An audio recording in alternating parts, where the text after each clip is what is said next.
1절부터 9절까지 말씀입니다. 창세기 11장 1절부터 9절까지 말씀을 저와 여러분이 한 절씩 교독하도록 하겠습니다. 성경책이 없으신 분들은 앞에 스크린을 보시고, 성경책이 있으신 분들은 직접 성경책을 찾으셔서 보시면 좋을 것 같습니다. 저와 여러분이 한 절씩 교독하도록 하겠습니다. 제가 먼저 읽겠습니다. 온 땅의 언어가 하나요, 말이 하나였더라. 이에 그들이 동방으로 옮기다가 신할 평지를 만나 거기 거류하며 서로 말하되, 자, 벽돌을 만들어 견고히 굽자 하고, 이에 벽돌로 돌을 대신하며 역청으로 진흙을 대신하고, 또 말하되, 자, 성읍과 탑을 건설하여 그 탑 꼭대기를 하늘에 닿게 하여 우리 이름을 내고 온 지면에 흩어짐을 면하자 하였더니, 여호와께서 사람들이 건설하는 그 성읍과 탑을 보려고 내려오셨더라. 여호와께서 이르시되, 이 무리가 한 족속이요 언어도 하나이므로 이같이 시작하였으니 이후로는 그 하고자 하는 일을 막을 수 없으리로다.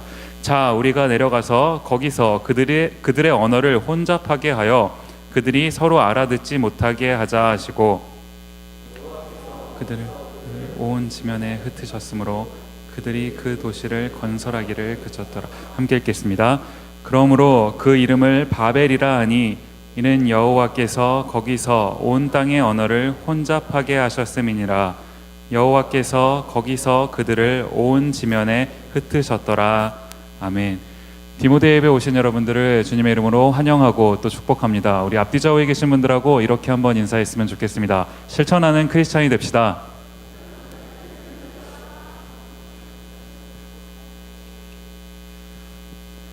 최근에 제가 그 책을 한 권 읽고 있는데요. 그 책 제목이 이제 뭐냐 하니까 바벨탑에 갇힌 복음이라는 이제 제목의 책입니다.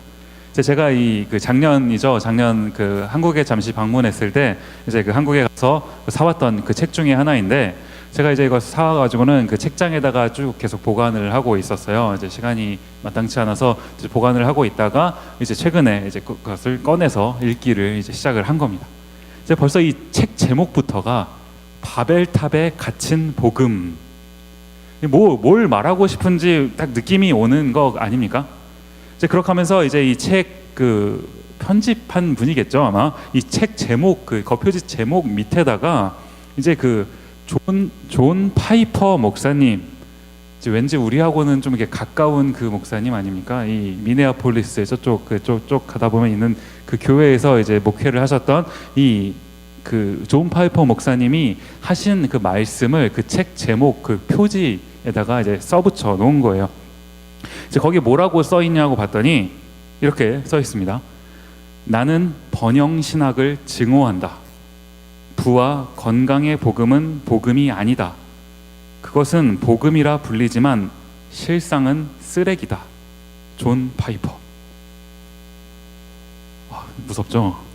이 한마디 말에 지금 이 책에서 다루고자 하는 내용이 뭔가 하는 그 내용이 이제 짐작이 되는 거 아닙니까?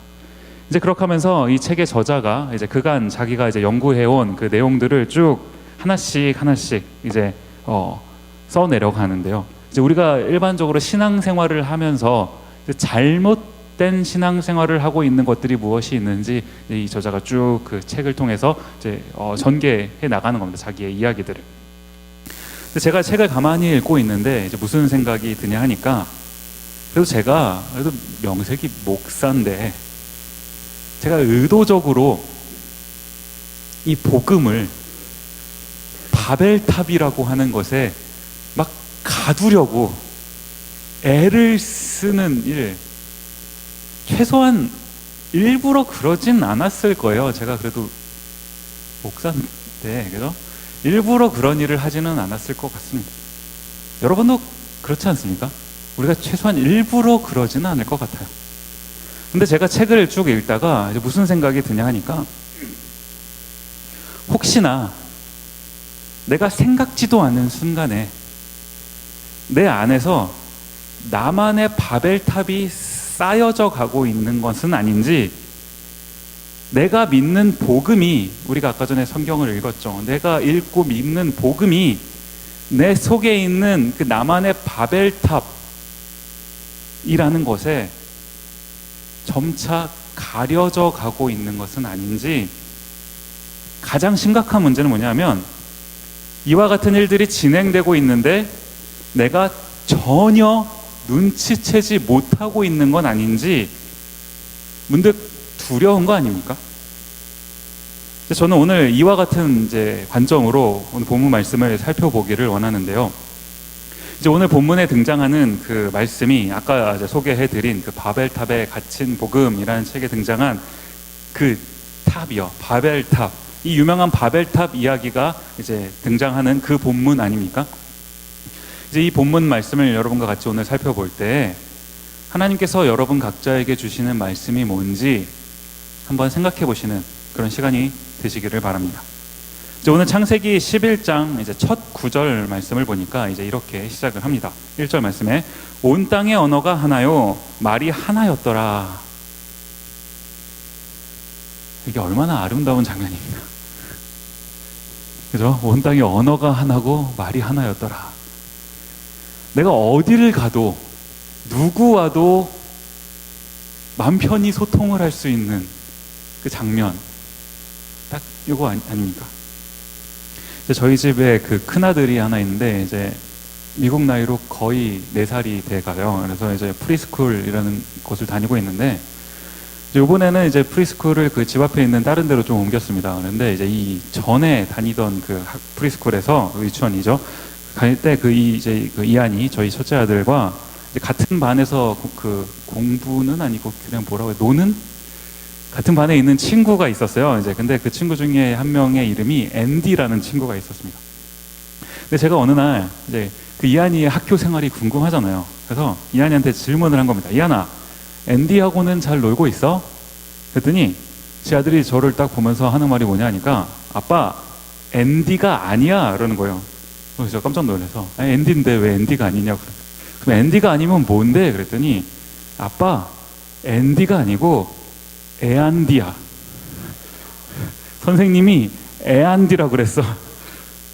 그러는 거예요. 그래서 제가 그 뒤로부터는 그 앤디라는 애를 말할 때마다 이하나, 애안디랑은 잘 지내.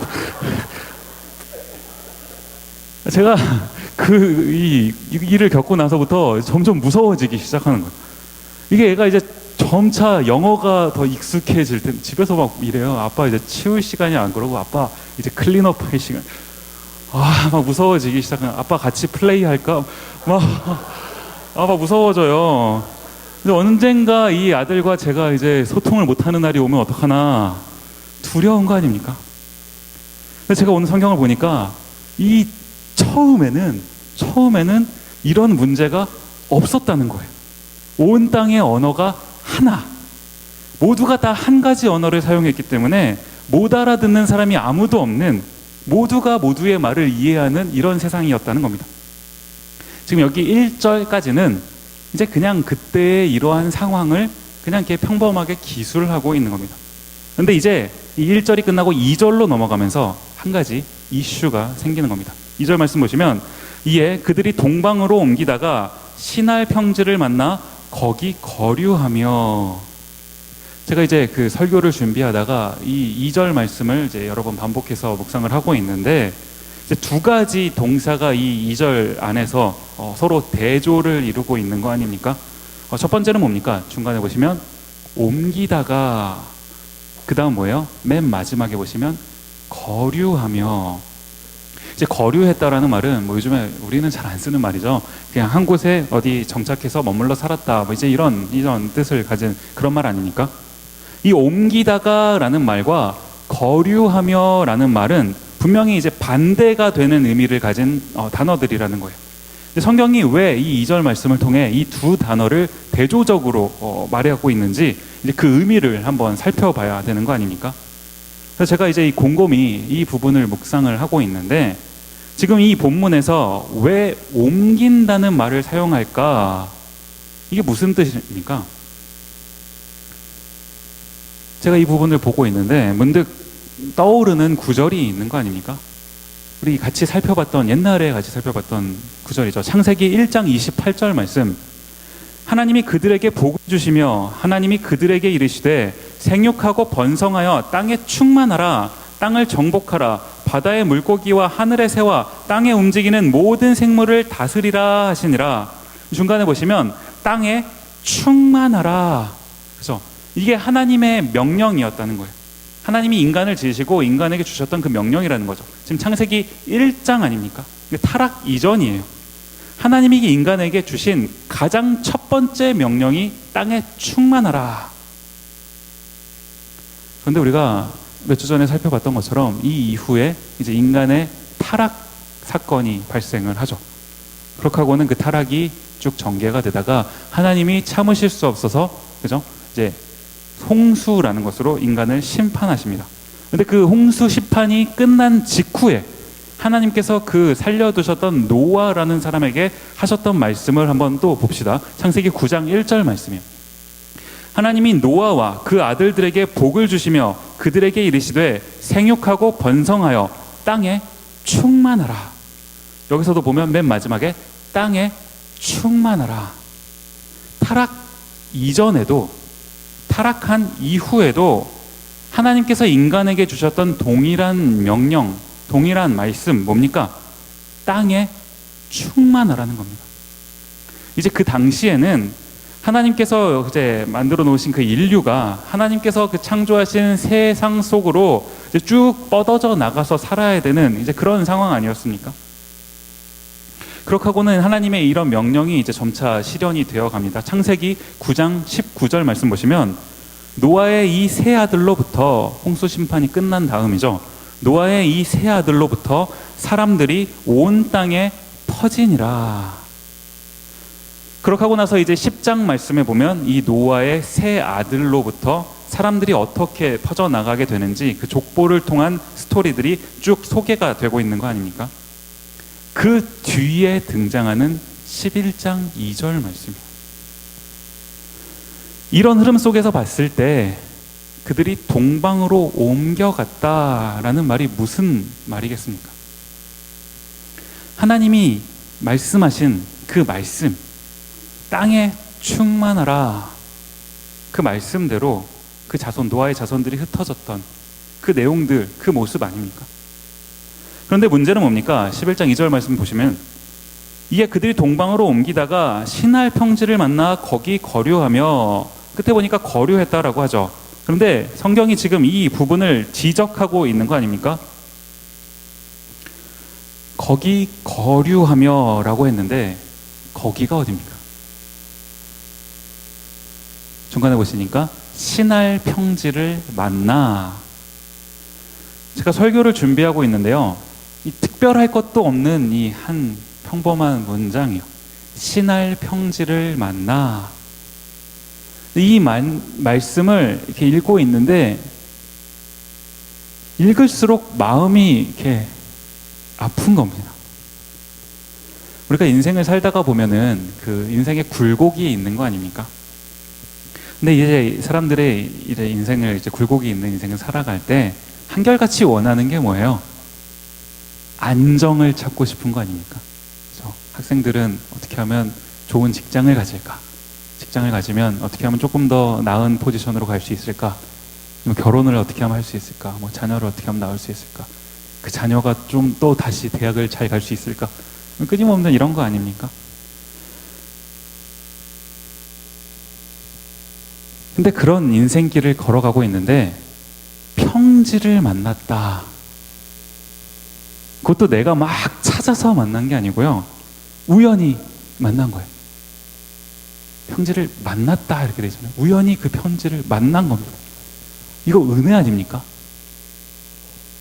근데 이제 이걸 은혜구나 하면서 할렐루야 아멘, 하나님이 나에게 은혜를 주셨구나 이렇게 하고만 말아버린다면 아까 제가 소개해드렸던 그 책 제목과 다를 게 없는 바벨탑에 갇힌 복음, 이거랑 다를 게 없는 모습이더라는 거예요.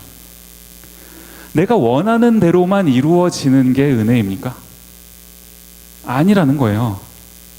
은혜는 하나님의 말씀에 따라가는 거, 그게 은혜인 겁니다.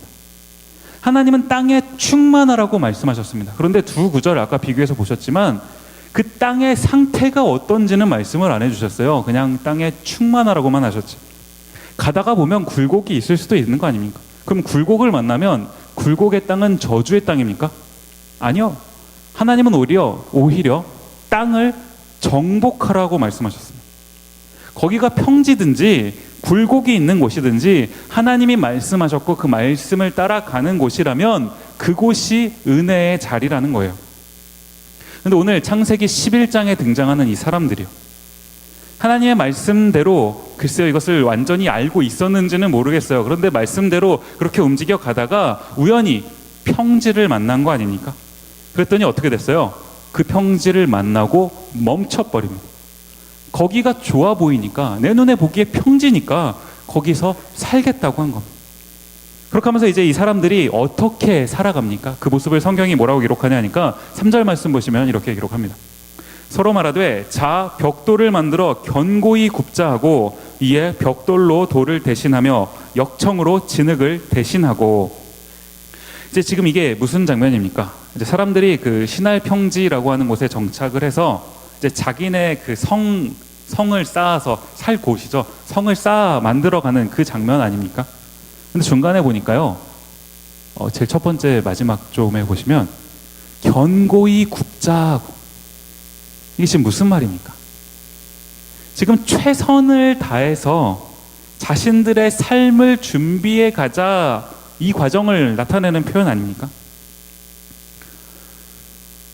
아무래도 제가 요즘에 육아에 가장 많은 에너지를 쏟고 있기 때문에 애들 얘기가 제일 많이 나오는 것 같아요. 맨날 보는 게 애들밖에 없어서. 근데 요즘에 이한이가 이제 슬슬 하는 것 중에 하나가 뭐냐면 책을 읽는 거예요. 근데 지가 읽지는 못하고 이제 읽어달라고 조릅니다. 맨날 저한테. 근데 맨날 갖고 와서 읽어달라고 하는 책 중에서 이제 하나 뭐냐 하니까 아기 돼지 삼형제라는 책이 있어요. 우리가 이 줄거리를 다 이미 알고 있는 거 아닙니까? 그죠? 첫째 돼지는 지프로 집을 지었고, 둘째 돼지는 나무인가요? 그죠? 나무인가로 집을 지었어요. 그때 이제 늑대가 나타나가지고 지프는 후 하고 불어버리고 나무까지는 뭐 불태웠나요? 아무튼 그래서 첫째 돼지, 둘째 돼지가 다 살지 못하고 도망간 거 아닙니까? 근데 이제 막내였던 셋째 돼지 뭡니까? 이제 가장 안전한 집을 짓고자 더 고생스럽기는 했지만 벽돌로 집을 지은 거죠, 그죠? 그래서 이제 그 벽돌 집은 늑대로부터 안전했다, 그죠? 맨 마지막에 보니까 그 벽돌 집에 이제 늑대가 들어갈 곳이 없어갖고 이제 그 굴뚝으로 들어가는데 아기 돼지 삼형제가 그 밑에서 물을 끓이고 있어요. 굉장히 애들이 보기엔 잔인한 장면 아닙니까? 그 다음 걸 기록을 안 해놔서 그렇지 상상이 좀 무섭더라고요, 이걸 읽어주는데. 어쨌든 이 동화책이 말하고 있는 게 뭡니까? 지금 누가 봐도 이 셋째 돼지의 행동이 가장 잘했다고 말하는 거 아닙니까? 귀찮고 힘들 수는 있지만 나의 안전, 나의 가족의 안전, 평안을 위해서 최선을 다해야 된다는 거 아닌가요? 이거 자체가 틀린 말은 아닙니다. 누가 봐도 상식적으로 맞는 말이죠. 그런데 이것을 신앙의 영역으로 가지고 오면 우리가 한번 생각해 봐야 될 것이 있다는 거예요. 오늘 본문 말씀에 등장하는 사람들이 이와 같이 열심을 낸 이유, 뭐라고 성경이 기록을 하고 있습니까? 4절 말씀 보시죠.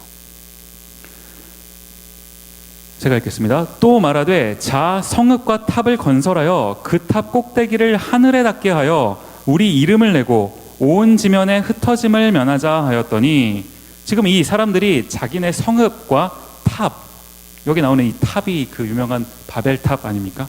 이 탑을 쌓는 이유를 지금 뭐라고 얘기하고 있습니까? 우리 이름을 내고, 중간에 보시면 우리 이름을 내고, 그 다음 뭐예요? 흩어짐을 면하자. 우리 이름을 내고, 이건 그래요. 그렇다 칩시다. 흩어짐을 면하자. 이건 뭡니까? 이거 얼핏 보면은 흩어짐을 면하고 우리가 하나의 공동체를 이루자. 아름다운 연합. 이런 거 아닙니까?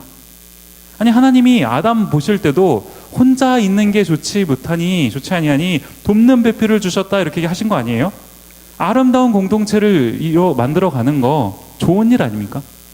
뭐가 문제라는 거예요? 지금 이 4절 말씀에서 보시면 하나님의 뜻을 묻지를 않았어요. 한 번도 하나님 이야기가 나오진 않습니다. 내가 다 결정하고 내가 생각하기에 좋은 것이라고 판단이 되면 그냥 그렇게 하는 거예요. 하나님이 지금 무엇을 원하시는지, 나의 인생 가운데 뭘 계획하고 계신지 관심이 없어요. 하나님이 흩어지라고 말씀하셨는데도 사람이 살다 보면 그럴 때 있지 않습니까? 하나님이 흩어지라 하셨어요. 흩어지기 싫을 때가 있을 수 있죠. 그런 거 아닙니까? 하나님이 말씀하셨어도 우리가 때로는 하나님의 말씀을 100% 순종하기 싫을 때도 있죠. 어려울 때도 있고. 물론 지켜야 하지만 연약한 우리는 못 지키는 거 아닙니까? 이것은 우리의 연약함이에요.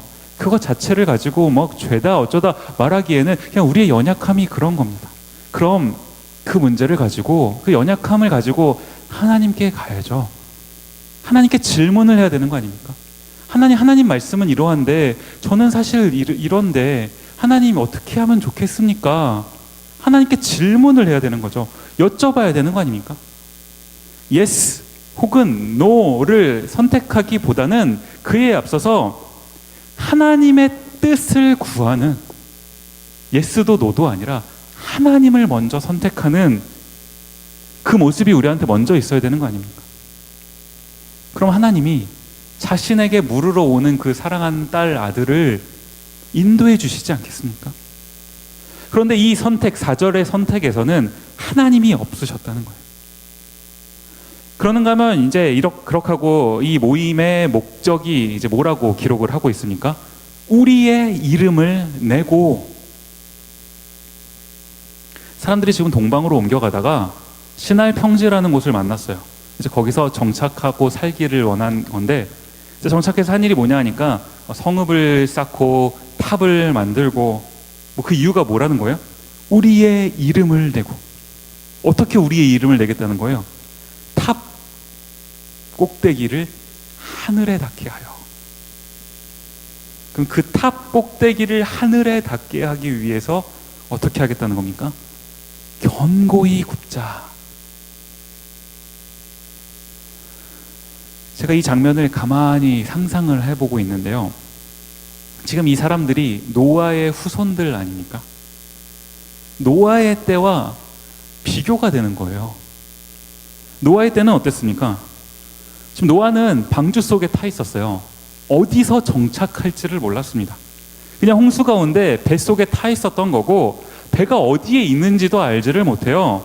이제 그렇게 하다가 하나님이 적당한 때가 되니까 뭐라고 말씀하십니까?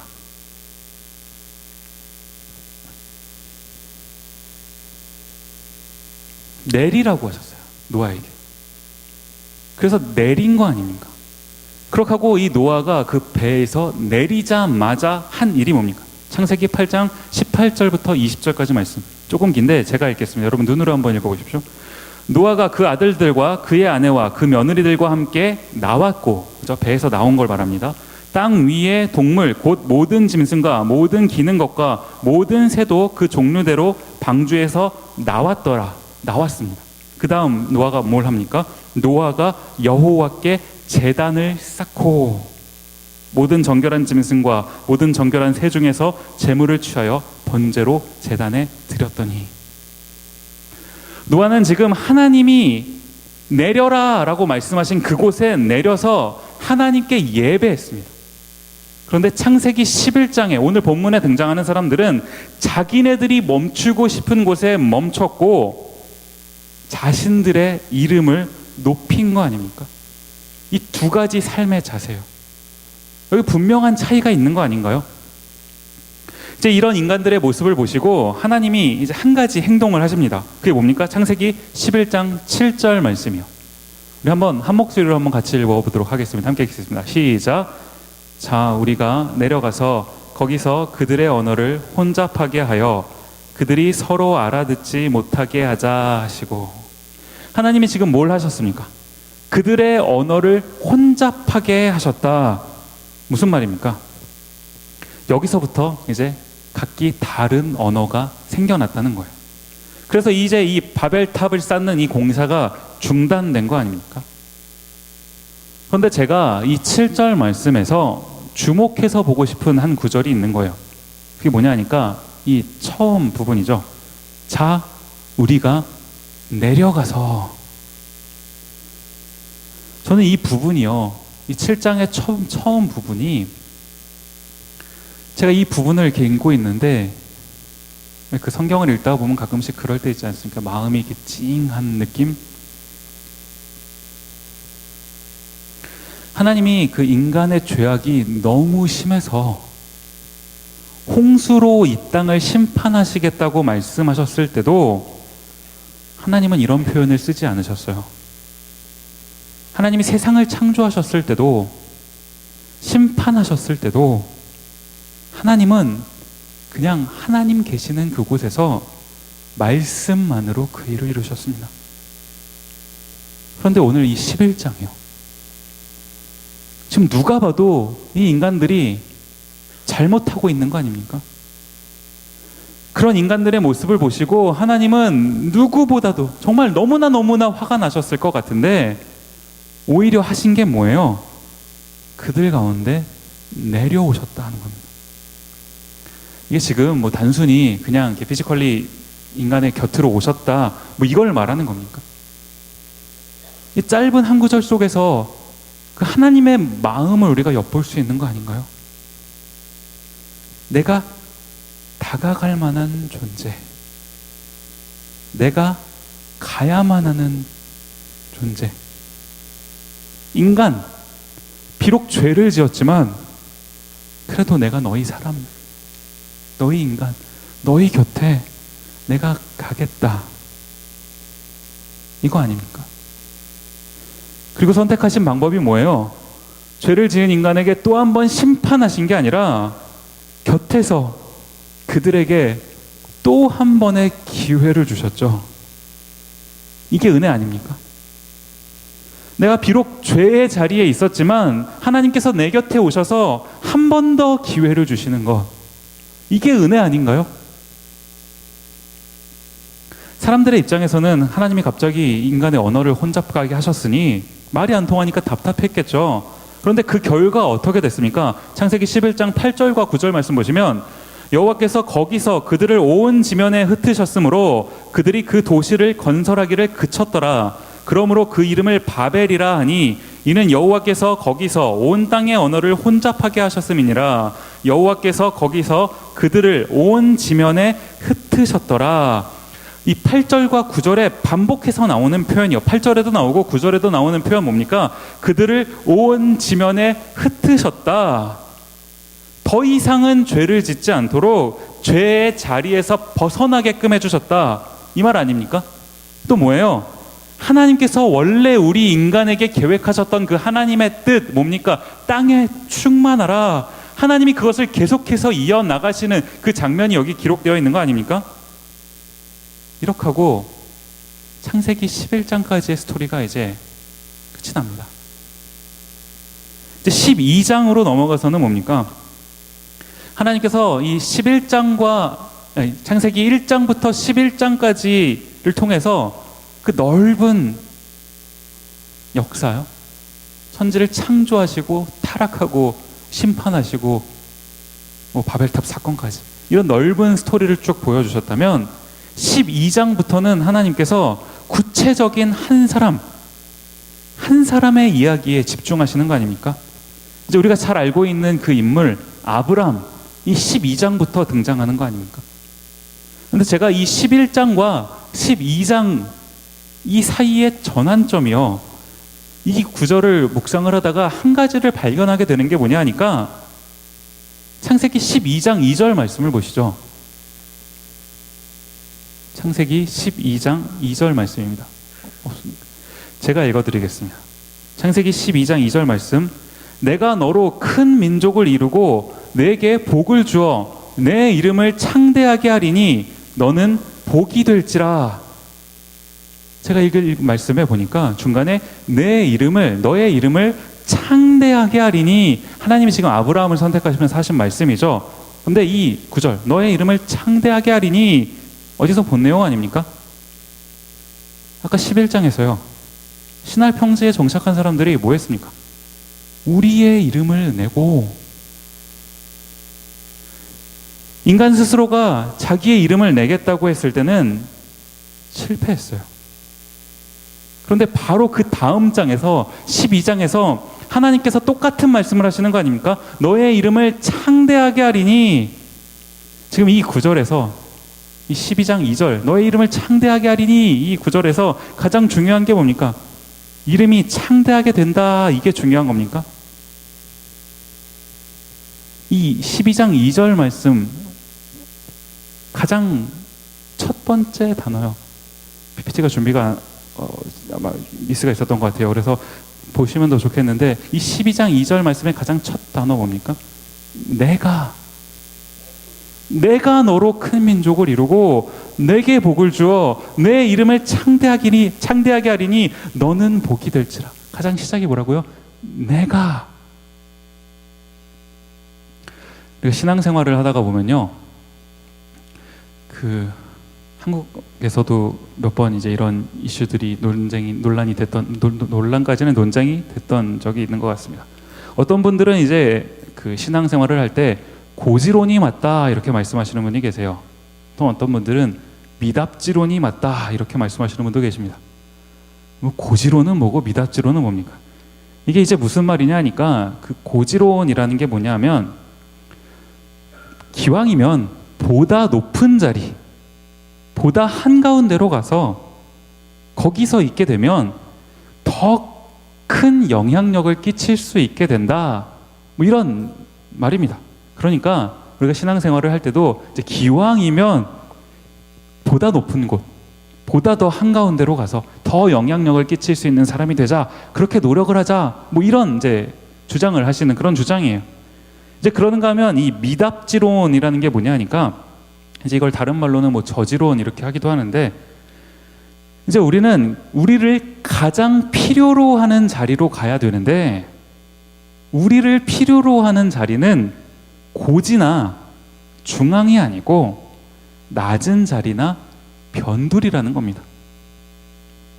고지론, 미답지론, 뭐가 맞고 뭐가 틀립니까? 우리가 크리스찬이라면 고지론을 추구해야 되나요? 미답지론을 추구해야 되나요? 뭐가 맞습니까? 제가 내리는 결론은요, 고지론도 아니고 미답지론도 아니고, 제가 내린 저만의 결론입니다. 미답지론이 아닌 정답지론이에요. 정답지에 써 있는 대로. 너무 아무도 안 웃으시니까 되게 민망한데. 웃는 타이밍인지를 아무도 모르시는 것 같아요. 정답지론이요, 정답지론. 그냥 정답지에 써 있는 대로 하는 게 맞다는 거예요. 정답지가 뭔데요? 창세기 12장 2절 말씀이요. 내가, 하나님이 말씀하시면 그것이 어떤 곳이든지 가는 거고, 하나님의 뜻이 아니면 그곳이 어떤 곳이라도 가지 않는 거, 정답지가 말하는 대로 정답지론. 사도 바울의 고백처럼요. 빌립보서 4장 12절과 13절 말씀이요. 나는 비천에 처할 줄도 알고 풍부에 처할 줄도 알아. 모든 일 곧 배부름과 배고픔과 풍부와 궁핍에도 처할 줄 아는 일체의 비결을 배웠노라. 내게 능력 주시는 자 안에서 내가 모든 것을 할 수 있느니라. 나는 어떤 자리에 있든지 살 수 있다는 거 아닙니까? 그럴 수 있는 이유, 바울이 뭐라고 얘기해요? 내게 능력 주시는 자 안에서, 하나님께서 나에게 능력을 주시기 때문에 내가 어떤 자리에 있더라도 살아낼 수 있어야 되는 거 아닙니까? 그게 진정한 크리스찬의 자세 아닌가요? 저는 오늘 설교를 이 찬양으로 마무리하려고 합니다. 설교를 준비하는데 이 찬양이 계속 떠오르더라고요. 주님 말씀하시면 내가 나아가리다. 주님 뜻이 아니면 내가 멈춰서리다. 라는 찬양인데요.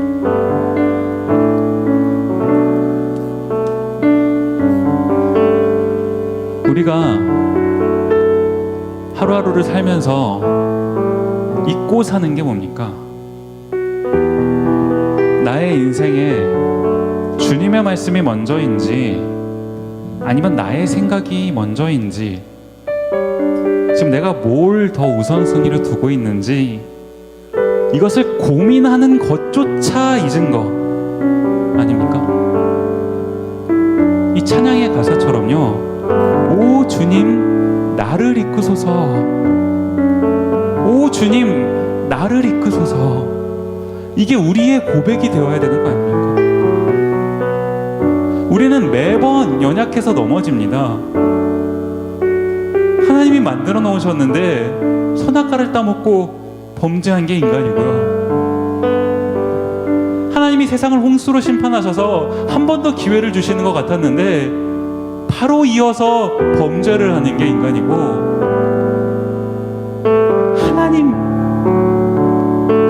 하나님 계시는 곳까지 내가 탑을 쌓아서 나의 이름을 내고자 하나님께 도전하는 거, 이게 인간의 모습 아닙니까?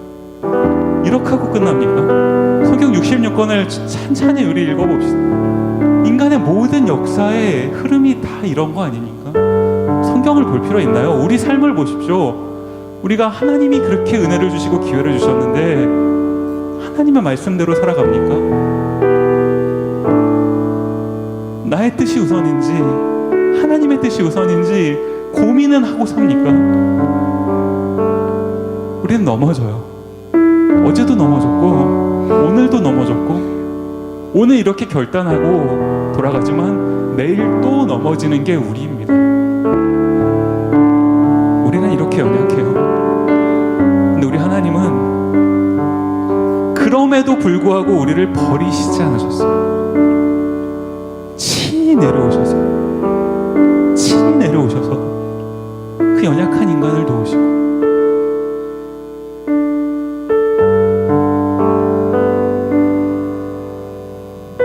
신약 성경으로 넘어오면 친히 오시는 주님의 사랑이 그리스도의 십자가 사랑으로 드러나는 거 아닙니까?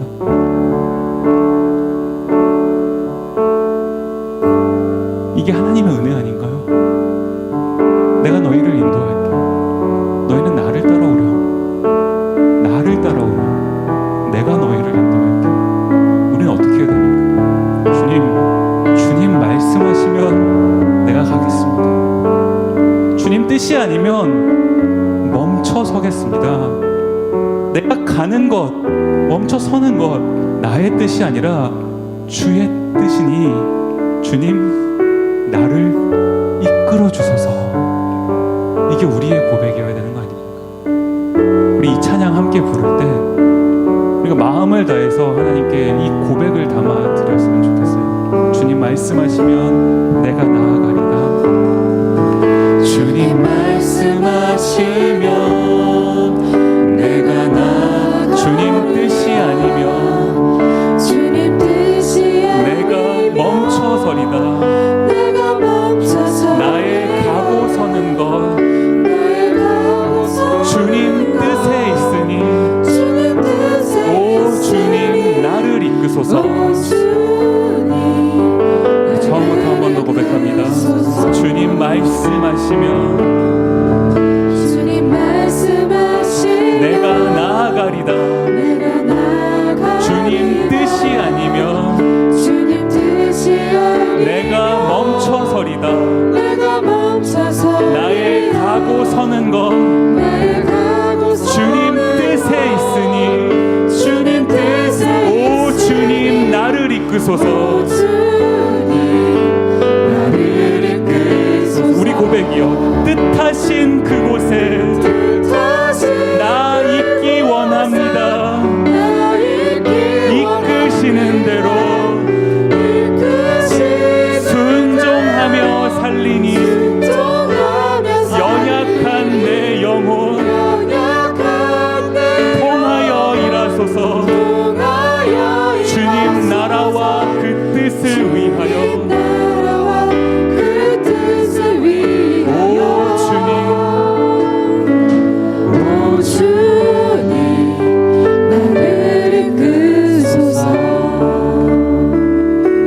우리가 이 찬양을 한 번 더 부를 건데요, 우리 한번 눈을 감고 여러분의 삶을 한번 돌이켜봅시다. 그럼 어떻게 살고 계세요? 어떻게 살고 계세요?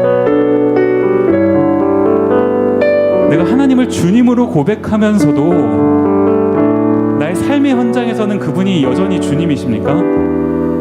교회에 와서만 그분은 나에게 영향력을 끼치시고 교회 문 밖을 나가서는 순간 그분은 잠시 나에게서 멀어지는 주님이시라면서요. 이게 주님입니까? 주님 말씀하시면 나가고 주님 뜻이 아니면 멈춰설 수 있는 이 용기가 우리에게 있습니까? 다시 한번 이 찬양 부를 때 마음을 다해서 고백하며 부릅시다. 그냥 멜로디에 흥얼거리는 것이 아니라 우리 신앙의 고백을 담아 하나님, 주님이 나의 주님이십니다. 그렇기에 말씀하시는 대로 반응하는 제가 되겠습니다. 고백하며 한 번 더 찬양하도록 하겠습니다. 찬양합니다. 주님 말씀하시면, 주님 말씀하시면 내가 나아가리다. 주님 뜻이 아니면 내가 멈춰서리다. 나의 가고 서는 것, 주님 뜻에 있으니 오 주님 나를 이끄소서. 우리 고백을 담아 한 번 더. 주님 말씀하시면, 주님 말씀하시면 내가 나아가리다. 주님 뜻이 아니면 내가 멈춰서리다. 나의 가고 서는 것, 주님 뜻에 있으니 주님 뜻에 오 주님 나를 이끄소서. 우리 이렇게 고백합시다. 주님 뜻하신 그곳에 나 있기 원합니다. 뜻하신 그곳에 나 있기 이끄시는 대로 순종하며 살리니 연약한 내 영혼 통하여 일하소서. 내 영혼 통하여 주님 나라와 그 뜻을 위하여 주님 뜻하신 그곳에 나 있기 원합니다. 뜻하신 그곳에 나 이끄시는 대로 순종하며 살리니 연약한 내 영혼 통하여 일하소서. 주님 나라와 그 뜻을 위하여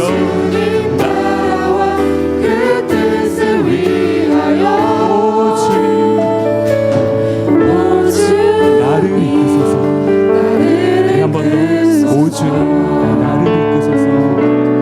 오 주님 우리 한 번 더 고백합시다. 오 주님 나를 이끄소서. 오 주님 한 번만 더 고백합시다.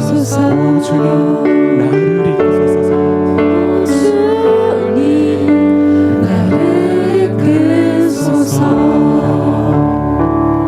눈을 감고 이 시간 잠시 기도하며 나아가도록 하겠습니다.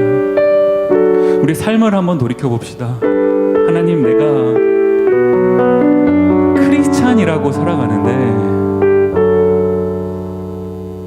하나님의 백성이라고 하면서 이 땅을 살아가고 있는데 주님의 말씀을 내 마음의 중심에 두고 살고 있습니까? 아니면 내가 살다 보니까 생기게 되는 나만의 바벨탑을 내 안에 쌓아놓고 주님의 복음, 주님의 말씀, 하나님, 주님 다 그곳에 다 가두어 놓고 살아가는 건 아닌지. 하나님, 그렇다면 내가 이 시간 회개하기를 원합니다. 하나님, 주님 말씀하시면 나아가고 주님 뜻이 아니면 멈춰설 수 있는 이 크리스찬으로서의 담대한 용기가 제게 있게 하여 주소서. 주님, 오 주님 나를 이끄소서. 오 주님 나를 이끄소서. 주님 나를 이끌어 주시옵소서. 다 같이 합심하여 간절히 하나님께 기도하도록 하겠습니다. 기도하시겠습니다.